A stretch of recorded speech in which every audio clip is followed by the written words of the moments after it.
பாருங்கள்லாம் எல்லாம் அரிசி கழுவு தண்ணி எல்லாம் ஊற்றுனேன், அதுக்காக எல்லாம் வந்துட்டாங்க.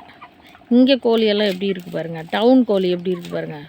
டவுன் கோழி நல்ல தீனி சாப்பிடுது, இருந்தாலும் அந்த சாவல் பாருங்கள், ஒரு சாவல் 3 கிலோ 3.5 கிலோ. இன்னொரு சாவல் எங்கே தெரில. அங்கே பொட்டைக்கோழி ஒன்று பாருங்கள், பொட்டைக்கோழியே சாவல் மாதிரி இருக்கும். வால் எல்லாம் பாருங்கள், இது எல்லாமே பொட்டைக்கோழி தான்.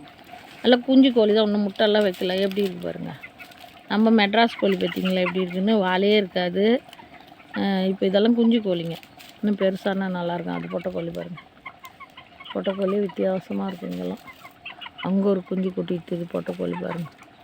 சாவல் ரெட் கலர் ஒன்று இருந்தார், இவர் துரத்தி கொத்திடுறாரு, அதனால் அந்த சாவல் இவங்க கூட வரமாட்டேங்குது. ஆனால் எங்கன்னு தெரில, எங்கே போயிட்டுருக்காரு.